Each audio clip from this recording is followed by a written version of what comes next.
Yeah, hello guys, you're welcome back to my channel. So I've dropped a video on qualitative analysis where we discuss the two sample, the glucose and the zinc oxide. Now, you have to take a look at the volumetric analysis.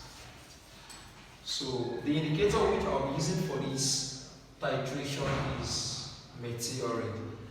As we are titrating the sodium carbonate, the carbohydrates against the hydrochloric acid. So the first thing we are going to look at, we have the funnel.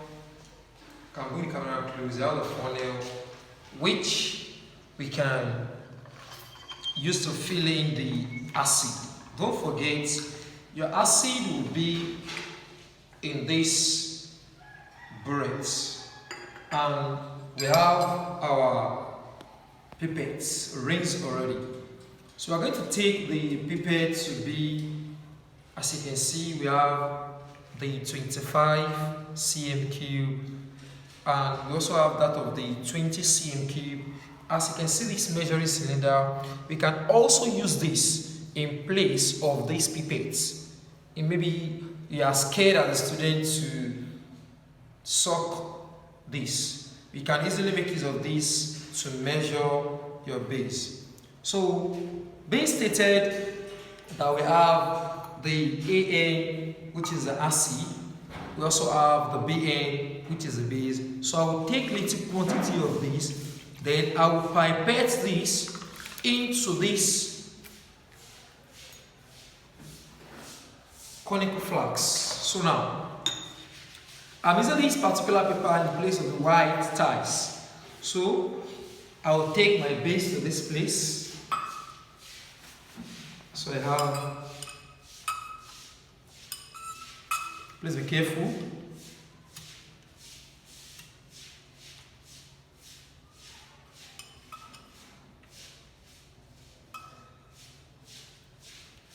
We have the mark here.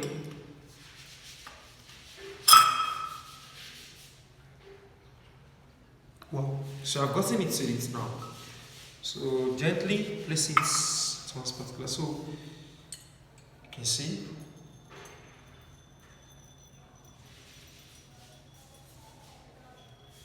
Be careful. You don't have to run because the first one you are doing is more of your rough tighter, as you can see the table there. So I place it here back. Then this is my indicator. For those teachers out there who don't know how to prepare indicator, you can just get your alcohol, the ethanol, then just a little drop of your indicator. So I'll be using one drop. Okay. So as you can see, we have the orange one. Don't forget that when you release the acid, which is the HCl, into this, you should have a pink coloration. Wow, this thing starts. Wow.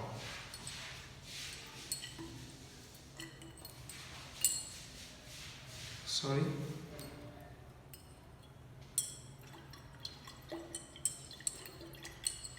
So you can see you have a pink coloration. Note one thing, I will advise you that when you are doing the practical, if the color did not change and you are feeling all what you have here, you can easily continue to refill the burette. In order for you to have your clear solution. You can see I still have my pink. So when I release more of this now, so let's see.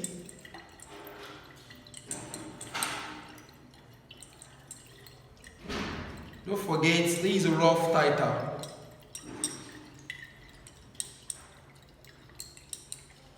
You can see we are still having that pink. So I'll pick up my funnel, then I will have to refill.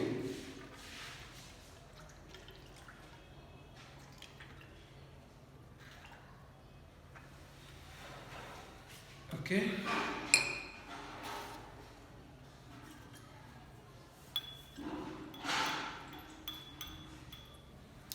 when you refill and you release, you are still having the same thing. I would just advise you that you can just leave this thing here. After some minutes, it will change its color to this clear solution. So now, I have my rough tighter to be 50 cm cube. Initial results 50 cm cube, because this our material range as we stock in the lab. Even after you prepare it, it's not giving us the particular endpoint. And when it comes to acid-base titration, so now if I have this, I have 17.00, then I have 17.05.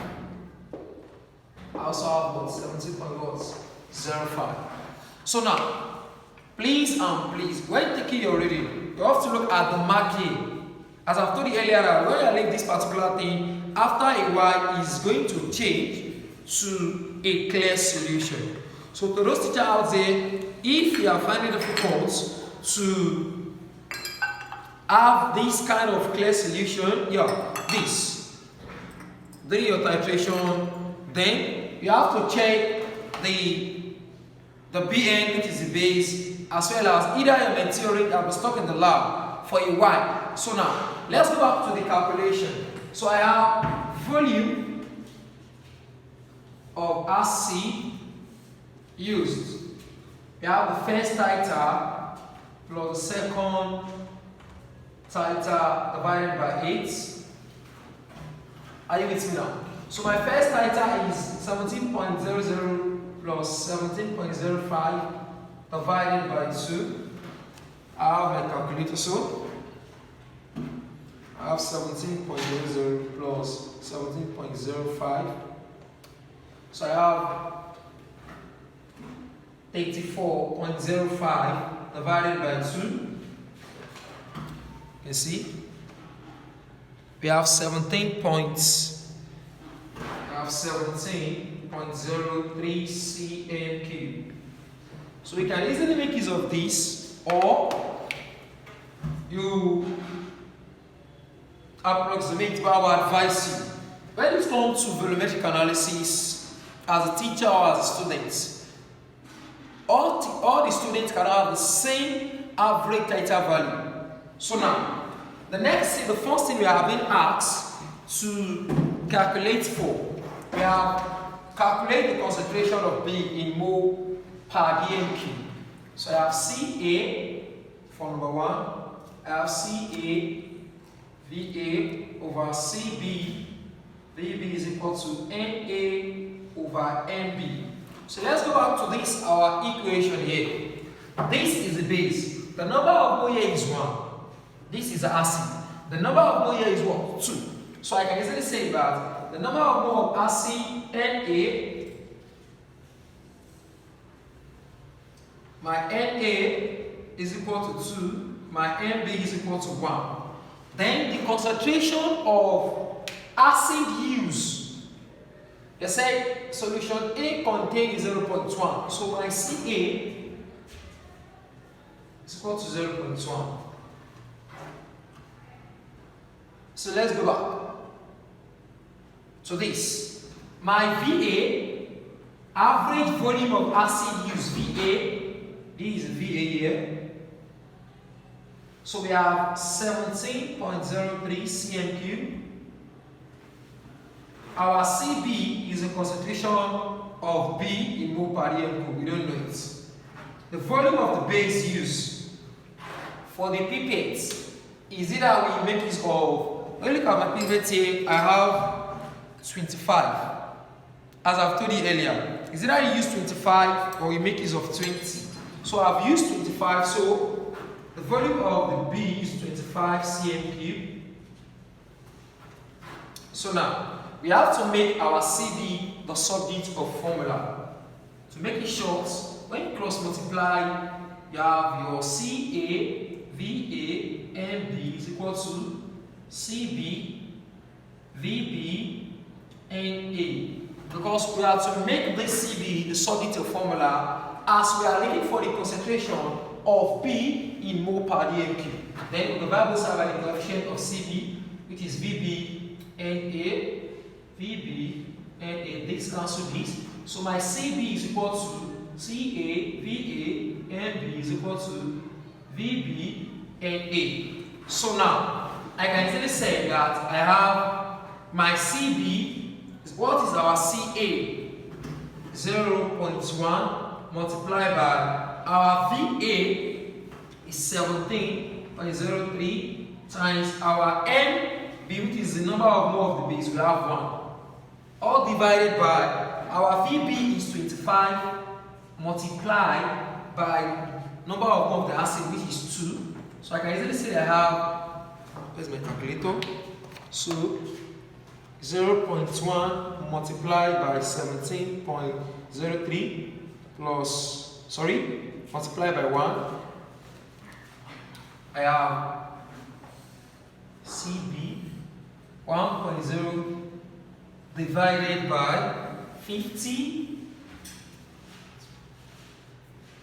So I have Cb is equal to 0.03 mole per dm cube. That is it. So class, this can be in mole per gram per dm cube. So now, B is a solution. The next thing we are going to take into account now, as I've written the likely question of how we are able to find it in examination as a student, as well as what, as teachers, they preparing their students for the what, pre-practicals. So now, let's take a look at the next one. They say concentration of B, number 2, concentration of B in gram per dm cube is given in the question, which is 5 gram per dm cube. You don't have to stress yourself on that. Then the next one is molar mass of, so please just watch the video if you need to look at the likely question there. So the second one is number 3, molar mass of this. So now let's calculate the molar mass of this. And if we are to look at the molar mass of a particular compound given to you, there is a formula. I say molar concentration is equal to mass concentration over molar mass. So now we have to make this molar mass the subject of formula. So when you cross multiply, you can easily find molar conc multiplied by, I'll make use of capital letter M and small letter m for the molar mass, is equal to what? Mass conc. When you have both sides by molar conc, so we have molar conc.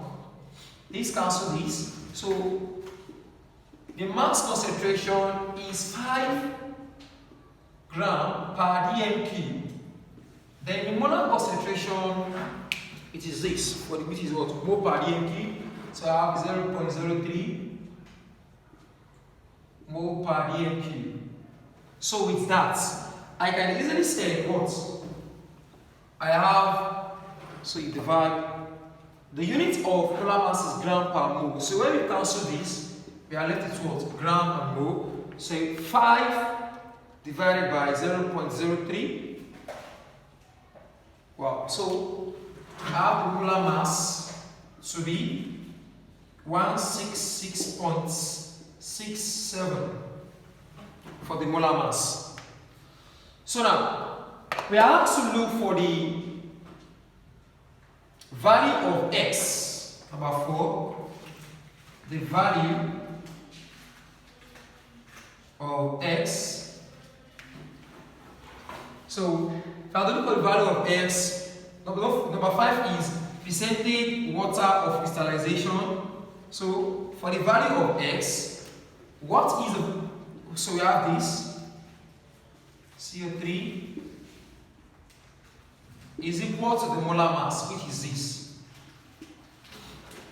So we are going to calculate for this as well as this. So I have 23 times 2 plus 12 plus 16 times 3. I have x. So I have plus 1 times 2 plus 16 is equal to the molar mass value you have earlier. So when you have to make, so I can easily say that I have 46 plus 12 plus 48.